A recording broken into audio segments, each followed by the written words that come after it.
हरे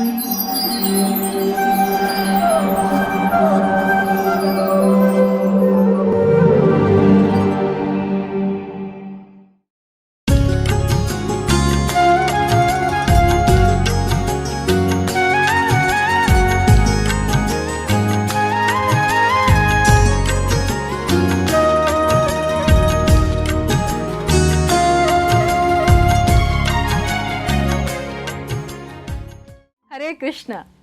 आज इस कार्यक्रम में आप सभी का हार्दिक स्वागत है। आज हमारे वक्ता हैं श्रीमान प्रिय गोविंद प्रभु जी। प्रभु जी अंतर्राष्ट्रीय कृष्ण भावनामृत संघ इस्कॉन के संस्थापक आचार्य कृष्ण कृपा मूर्ति अभय चरणारविंद भक्ति वेदांत स्वामी श्रील प्रभुपाद के प्रिय शिष्य परम पूज्य राधानाथ स्वामी महाराज के दीक्षा प्राप्त शिष्य हैं। प्रभु जी सन 2007 में इस्कॉन के संपर्क में आए व सन 2013 में कृष्ण भावनामृत के प्रचार प्रसार हेतु उन्होंने ब्रह्मचर्य आश्रम स्वीकार किया। प्रभु जी अपने स्कूल के दिनों में एक अत्यंत ही मेधावी छात्र रहे हैं, जिन्होंने हाई स्कूल के गणित में 100% अंक प्राप्त किए तथा प्रभु जी ने army institute of technology Pune से कंप्यूटर में इंजीनियरिंग अर्थात बी की डिग्री प्राप्त की है। उन्होंने एक एमएनसी में कार्य करने के दौरान IBM प्रोजेक्ट पर काम किया व गेट की परीक्षा में तो उन्होंने 98% अंक प्राप्त किए और तत्पश्चात उन्होंने बोइंग प्रोजेक्ट्स पर IIT कानपुर से RA करना चुना। इस्कॉन कानपुर मंदिर के उद्घाटन में प्रभु जी की अत्यंत ही महत्वपूर्ण भूमिका रही है। वर्तमान में वे इस्कॉन कानपुर मंदिर के सचिव हैं और कई विभिन्न सेवाओं में संलग्न हैं। प्रभु जी कई युवाओं को परामर्श और मार्गदर्शन देने के साथ ही IIT, HBTU, GCTI, MNIT तथा NIT जैसे विभिन्न प्रतिष्ठित कॉलेजों में कई प्रकार के सेमिनार भी देते हैं। हम सभी का अत्यंत ही सौभाग्य है कि इतने मेधावी व प्रतिभाशाली व्यक्तित्व आज हमारे साथ इस कार्यक्रम में हैं। तो आइए इस सुअवसर का लाभ उठाते हैं व श्रवण करते हैं श्रीमान प्रिय गोविंद प्रभु जी के मुखारविंद से। धन्यवाद। हरे कृष्णा। ओम अज्ञानतिमिरन्धस्य ज्ञानाञ्जनशलाकया चक्षुरुन्मीलितं येन तस्मै श्रीगुरुवे नमः। हरे कृष्णा। आप सभी का पुनः एक बार स्वागत है श्री कृष्ण भगवान की वृंदावन लीलाओं की चर्चा में। हमने देखा कैसे पिछले सत्र में भगवान ने एक विशाल काय सर्प जिसका नाम था अगासुर उसका वध किया और उसके पश्चात सारे जो गोपा थे वो गए और अपने अपने माता पिता को उन्होंने 1 साल बाद बताया कि कैसे कृष्ण ने अगासुर का वध किया था। तो तुरंत परीक्षित महाराज ने सुखदेव गोस्वामी से पूछा कि भला ऐसा क्यों हुआ। बाकी सारे असुरों का वध करने के बाद तत्काल खबर फैल जाती थी पूरे व्रज में कि कृष्ण ने इस असुर का वध किया है, परंतु इस बार 1 साल कैसे लग गया। जब ये उन्होंने प्रश्न पूछा तो इसका जवाब देना बहुत ही अनिवार्य था सुखदेव गोस्वामी जी को। और उन्होंने जवाब देने से पहले बोला कि परीक्षित महाराज आपका प्रश्न कितना अच्छा है। सुखदेव गोस्वामी बोले कि साधु पृष्ठ महाभागा त्वया भागवतोत्तमा। तो बता रहे हैं कि कैसे परीक्षित महाराज आप कितना महत्वपूर्ण प्रश्न पूछ रहे हैं और इसलिए आप क्या है महाभागा हैं, मतलब आप बहुत ही सौभाग्यशाली हैं। तो कृष्ण के बारे में जो प्रश्न करता है वो प्रश्न करने वाला सौभाग्यशाली हो जाता है। और बोलते हैं त्वया भागवतोत्तमा, आप महाभागा ही नहीं है, आप भागवतों में भी उत्तम है, यानी भगवान के भक्तों में भी उत्तम है। क्यों? क्योंकि यन नूतनार शिष्यस्य, मतलब कि आप क्या कर रहे हैं, आप कृष्ण की लीलाओं को नया नया समझ रहे हैं, नया नए रूप से देख रहे हैं। जी हाँ, जो भक्ति में सही में लीन हो जाता है और भगवान की लीलाओं को बार बार श्रवण करता है, उसको हर एक लीला रिपीटेशन नहीं लगता है, हर एक लीला नई नई लीला दिखाई देती है। और इसलिए उन्होंने बताया कि आप श्रवण अपि कथम मुहु, इसलिए आप जो भगवान की लीला का श्रवण है यह हमेशा कर सकते हैं। कभी कभार कुछ लोग बोर हो जाते हैं, क्या एक ही लीला है, वही कृष्ण ने अगासुर का वध किया, वही पूतना का वध किया, परंतु जो भगवान के भक्त होते हैं वो बार बार सुनना चाहते हैं। ऐसा वर्णन आता है कि कैसे भगवान श्री चैतन्य महाप्रभु जब जगन्नाथपुरी में थे तो ध्रुव चरित्र, प्रहलाद चरित्र, ऐसी लीलाओं को 100 बार सुनते थे। तो ये लक्षण है कि कैसे हम भक्ति में प्रगति कर रहे हैं। जब हम भगवान की लीलाओं को बार बार सुनेंगे, बार बार उसका अध्ययन करेंगे, तो इसका मतलब हम भक्ति में प्रगति कर रहे हैं। और फिर सुखदेव गोस्वामी एक और चीज़ बताते हैं कि कैसे कौन इन लीलाओं को सुनने का निश्चय धारण कर लेता है, दृढ़व्रता कौन बन जाता है इन सारी लीलाओं को सुनने के लिए। तो बताते हैं, सताम अयम सारभृताम निसर्गो, जो लोग परम हंस हो चुके हैं, इस संसार की चीज़ों के प्रति उनकी आसक्ति नहीं रही है, और वो हर क्षण प्रति क्षण नव वद अच्युतस्य यत्, प्रति क्षण भगवान की नई नई लीलाओं का श्रवण करना चाहते हैं, और उनकी इस संसार के बाकी जो सुख है उनसे कोई भी आसक्ति नहीं रहती। और फिर सुखदेव गोस्वामी ने बताना प्रारंभ किया कि ऐसा क्या हुआ कि 1 साल लग गया गोपा को कृष्ण के अगासुर वध का लीला का वर्णन करने के लिए। तो उन्होंने बताया कि कैसे एक समय की बात है जब कृष्ण गए थे अगासुर का वध करने के लिए। उस समय बहुत अनेक प्रकार के खेल खेल रहे थे, जिसकी चर्चा हमने पिछले सत्र में करी है। और एक दूसरे के साथ फिर वो लंच कर रहे थे, कि जैसे हम लोग जानते हैं कि हर एक असुर क्या होता था, लंच ब्रेक होता था भगवान के लिए। उस असुर को मार के सब लोग बोलते थे अभी चलो बहुत थक गए, चलो कुछ लंच खाते हैं। तो उसी समय भगवान अपने गोपाओं के साथ, अपने सखाओं के साथ वो भोजन ग्रहण कर रहे थे, और वो भोजन थाली नहीं थी। तो ऐसा बताया जाता है कि अनेकों सखा पहले तो सजना सवारना उन्होंने पूरे प्राकृतिक ढंग से किया, और फिर जो भोजन भी कर रहे थे तो बताते हैं कि कैसे कोई पुष्प का पत्ता, कोई पुष्प है ना, कोई फल, और कोई टहनी, कोई पत्थर, और कुछ भी ऐसा प्राकृतिक चीज़ें मिलती थी उन्हीं की प्लेट बना लेते थे। वो कटोरी, glass, steel, plastic, gold, silver in सब का नहीं बनाते थे। और फिर एक दूसरे को अपना भोजन जो लाते थे वो एक दूसरे को देते थे। कभी कभार कोई गोपा बहुत जल्दी में, क्योंकि सारे आगे जा रहे हैं, सुबह सुबह कृष्ण आवाज़ देते थे चलो, है ना, तो सब लोग आगे जा रहे, तो ये गोपा जल्दी जल्दी में अपना भोजन लाना भूल जाता था। तो वो बोलता था कृष्ण आज मैं भोजन नहीं लाया हूँ। कृष्ण बोलता कोई बात नहीं, मैं तुम्हारा को भोजन दूंगा। और फिर भगवान क्या करते थे, तब सब एक साथ बैठते थे, तो ऐसा प्रतीत होता था कि कैसे सारे के सारे जो गोपा हैं वो सिर्फ कृष्ण को देख रहे हैं, और कृष्ण सिर्फ सारे गोपाओं को देख रहे हैं।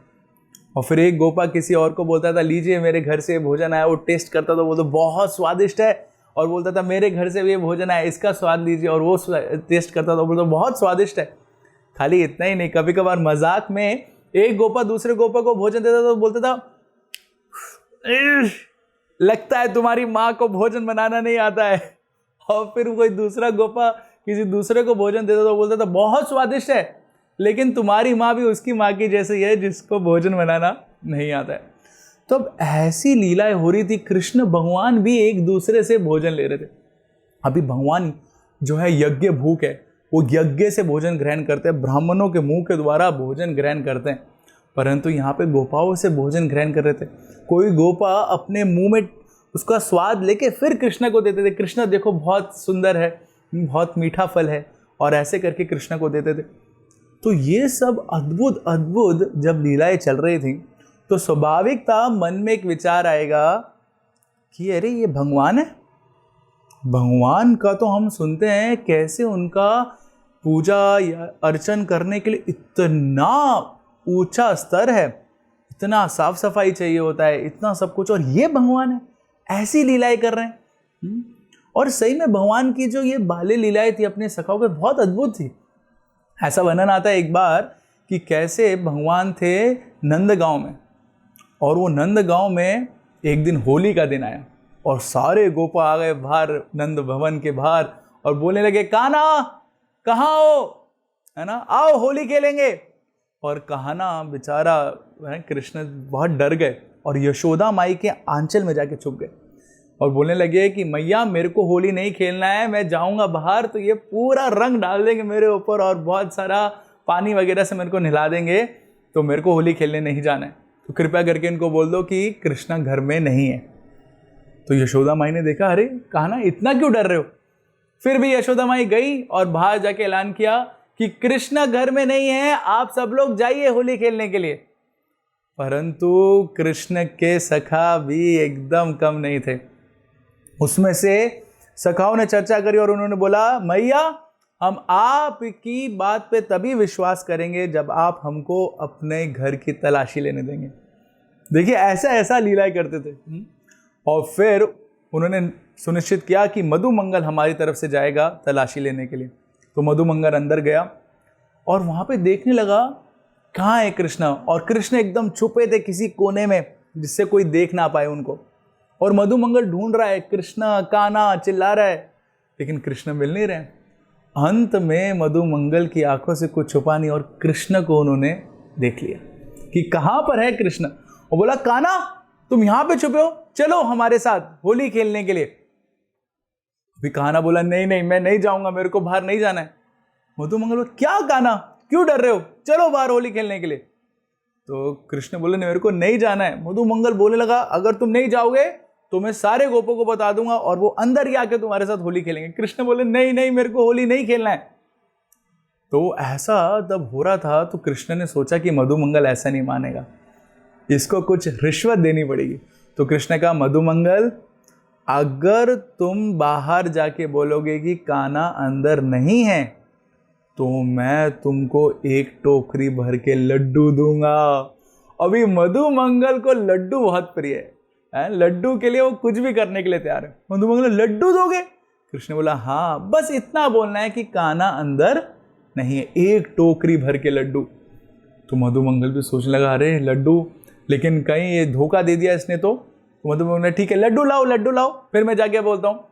तो कृष्ण बोला, पक्का बोलोगे? मधुमंगल बोला, बिल्कुल। तो कृष्ण ने लाके लड्डू की टोकरी दे दी मधुमंगल को।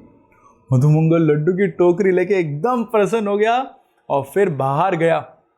अभी जब वो बाहर जाके उसने अपने इतने सारे सखाओं को देखा, है तो ब्राह्मण परिवार से, उससे झूठ बोला नहीं गया और उसके मुंह से निकल गया कि कान्हा ने मेरे को लड्डू दिए हैं और आपको बोलने के लिए बोला है कि कान्हा अंदर नहीं है। जैसे ही ऐसा बोला, मधुमंगल ने सारे गोपा समझ के कान्हा अंदर ही, और वो अंदर चले गए। बोला, कान्हा बाहर निकलो। बाहर निकाल के कान्हा के साथ होली खेलने लगे और कान्हा भी कुछ कम नहीं था, वो भी उनके साथ होली खेलने लगे। तो ऐसे अद्भुत अद्भुत लीलाएं पूर्ण पुरुषोत्तम भगवान जिनकी स्तुति वेदों में होती है, वो भगवान ऐसी लीलाएं कर रहे थे। तो निश्चित रूप से कोई भी भ्रमित हो जाएगा। इसलिए हमको भगवान की मधुरता से पहले जो भगवान की अद्भुतता है, जो भगवान का ग्रेटनेस है, उसको समझने का कोशिश करना चाहिए। और इसलिए भगवत गीता और भागवतम के पहले 9 स्कंद, उसका अध्ययन बहुत ही ज़्यादा अनिवार्य है। तभी हम भगवान की ये मधुर मधुर लीलाएं जो वृंदावन में की हैं उसका आस्वादन कर सकते हैं।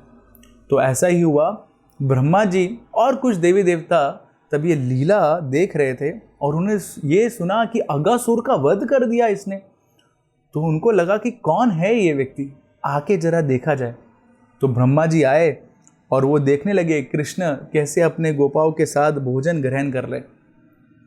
तो ब्रह्मा जी ने कहा, ये तो एक साधारण मनुष्य लग रहा है, थोड़ी बहुत शक्तियां हो सकती है, लेकिन पूर्ण पुरुषोत्तम भगवान नहीं लग रहे। लेकिन ब्रह्मा जी को डाउट था, तो उन्होंने कहा कि हम इनकी परीक्षा लेंगे। और परीक्षा लेने के लिए क्या किया, जब कृष्ण और सारे गोपा भोजन ग्रहण कर रहे थे तो जो बछड़े थे वो भी भोजन ग्रहण करने के लिए जंगल की ओर जाने लगे, क्योंकि वहाँ पे घास मिलती जा रही थी उनको, बहुत अच्छी अच्छी मीठी मीठी। और वो जंगल की तरफ जाने लगे और जाते जाते बहुत दूर वन में चले गए। सारे गोपाओं ने देखा भोजन के पश्चात, अरे कहाँ हैं हमारे तो सारे बछड़े थे। उन्होंने कहा, अरे हम ढूंढने जाते हैं। कृष्ण ने बोला, अब आप लोगों ने भोजन खाया, आप आराम करिए, विश्राम करिए, और मैं जाके बछड़ों को लेके आता हूँ। तो इस प्रकार से कृष्ण गए बछड़ों को ढूंढने के लिए। अभी जब कृष्ण बछड़ों को ढूंढने के लिए गए तो ब्रह्मा जी ने क्या किया, ब्रह्मा जी ने सारे के सारे जो ग्वाल बाल थे और जो बछड़े थे उन सब को अपनी शक्ति से चुरा लिया और चुराने के बाद एक गुफा के अंदर जाके रख दिया। अभी जब कृष्ण आए, ढूंढ रहे हैं, कोई बछड़े भी नहीं है, ग्वाल बाल भी नहीं है, और भगवान को समझने में देर नहीं लगी कि ये ब्रह्मा जी ने उन सब को चुरा लिया है। और फिर भगवान ने सोचा ये बहुत अच्छा समय है, अवसर है ब्रह्मा जी को सबक सिखाने का, कि व्रज की क्या महिमा है ये बताने का। तो इसलिए भगवान ने क्या किया, भगवान ने अपने आप को ऐसा विस्तार किया कि जितने गोपा थे, भगवान ने अपने आप को उतने गोपाओं में विस्तार कर लिया। जितने बछड़े थे, भगवान ने अपने आप को उन बछड़ों में उतने ही संख्या में विस्तार कर लिया। उतना ही नहीं, ऐसा बताया जाता है जैसे उनके शरीर की आकृति थी बछड़ों की, गोपों की, वैसे ही आकृति में भगवान ने भी अपने आप का विस्तार कर लिया। उतना ही नहीं, बताते हैं कि जैसे उनके हाथ थे, जैसे उनके पैर थे, कौन सी उन्होंने बिंदी लगा रखी थी, कैसे उन्होंने अपने आप की सजावट कर रखी थी, कौन कौन सी प्रकार की उनके पास लाठियाँ थी, लकड़ियाँ थी, और भी जो उनके पास कैसे अपने लंच बॉक्स थे जो वो लेके आए थे जिसमें भोजन, कौन से कपड़े पहन रखे थे, कौन से आभूषण थे, सब कुछ हूबहू भगवान ने वैसे ही रूप में अपना विस्तार कर लिया। और विस्तार करना भगवान के लिए कोई बड़ी चीज़ नहीं है, भगवान से ही तो पूरा जगत आया है। महाविष्णु जब विश्राम करते हैं और फिर तब सांस अंदर बाहर लेते हैं तो उनके शरीर के छिद्रों से एक पूरा ब्रह्मांड आ जाता है। तो इतने गोपों में विस्तार करने का तो भगवान के लिए बिल्कुल भी कष्ट नहीं हुआ। और फिर क्या हुआ, फिर जब कृष्ण और सारे गोपा जो कृष्ण ही थे, अभी सारे बछड़े जो कृष्ण ही थे, वो सब गए व्रज के अंदर। और व्रज के अंदर जाके जब सारी गोपियों ने देखा अपने जो पुत्र थे उनको, और सारी गायों ने बछड़ों को, उनका प्रेम इतना ज़्यादा बढ़ गया। ऐसा बताते हैं, व्रजौकसां स्वतकेषु स्नेहावली अद्भुतम अन्वहम शनैर्निहिष्मा वृविदे यथा कृष्णे तो अपूर्ववत्। एक और बार ऐसा बताते हैं, व्रजौकसां स्वतकेषु स्नेहावली अद्भुतम अवहम शनैर्निहिषं ववृदे यथा कृष्णे तो अपूर्ववत्। ऐसा बताते हैं कि उनका जो प्रेम था कृष्ण के प्रति इतना ज़्यादा प्रगाढ़ हो गया, और वो प्रेम पूरे साल भर ऐसे ही प्रगाढ़ रहा, क्योंकि असलियत में वो कौन थे, कृष्ण ही थे। तो बहुत सारी गोपियाँ जब कृष्ण को देखती थी तो उनका इच्छा होता था कि काश मेरा भी पुत्र ऐसा कृष्ण जैसा हो। तो इस बार उनकी इच्छा पूरी करने के लिए भगवान उनके ही पुत्र के रूप में एकदम हूबहू उन्होंने प्रकट हो गए। और सारी गोपियाँ का जो प्रेम था वो इतना ज़्यादा बढ़ गया अपने पुत्रों के प्रति। पहले तो कृष्ण के प्रति बहुत ज़्यादा प्रेम था, अपने पुत्रों के प्रति इतना नहीं था, परंतु ये जो समय था जब कृष्ण ही उनके पुत्र के रूप में विस्तार कर चुके तो उनका प्रेम बहुत ज़्यादा बढ़ गया। और सारे जो वृद्ध गोपा थे वो भी देखते थे कि कैसे इतना सुंदर हो गया मेरा पुत्र, और स्वाभाविक आकर्षण उनके प्रति उनको आने लगा। वैसे ही जो गाय भी थी, उनका भी आकर्षण जो अपने बछड़ों के प्रति इतना ज़्यादा हो गया। यहाँ तक कि वर्णन आता है कि कैसे उन गायों ने अभी अभी नए नए बछड़ों को जन्म दिया था, तो नए बछड़ों को दूध पिलाना चाहिए, परंतु ये जो बड़े बछड़े थे जो कृष्ण के साथ गए थे, उनको गाय दूध पिलाने लगी और प्रचुर मात्रा में उनके साथ आदान प्रदान करने लगी। सब लोग हैरान हो गए कि क्या हो रहा है ये है? और लेकिन परंतु कोई समझ नहीं पाए कि कृष्ण ही ने अपना विस्तार किया, क्योंकि इतने ओरिजिनल लग रहे थे। फर्स्ट डुप्लीकेट मॉडल भगवान ने बनाया था। और फिर जब भगवान ऐसी लीला कर रहे थे तो 1 साल होने में कुछ 5-6 दिन बाकी थे, तब ब्रह्मा जी वापस आए। ऐसा बताते हैं कि ब्रह्मा जी का एक क्षण जब वो सारे बछड़े और गोपाओं को रख के वापस आए, उतने समय में ये जो पृथ्वी लोक थी इसमें 1 साल बीतने को हो गया। और ब्रह्मा जी आगे देखना चाहते थे कि क्या हो रहा है उसका, कृष्ण का, है ना, क्योंकि वो परीक्षा करना चाहते थे कि भगवान है कि नहीं। उतने ही समय में क्या हुआ, ब्रह्मा जी ने जब इतना सब कुछ रच लिया था, किसी को पता नहीं था कि क्या हो रहा है। बलराम जी उस समय अगासुर के वध की लीला में नहीं थे, क्योंकि उनका जन्मदिन था।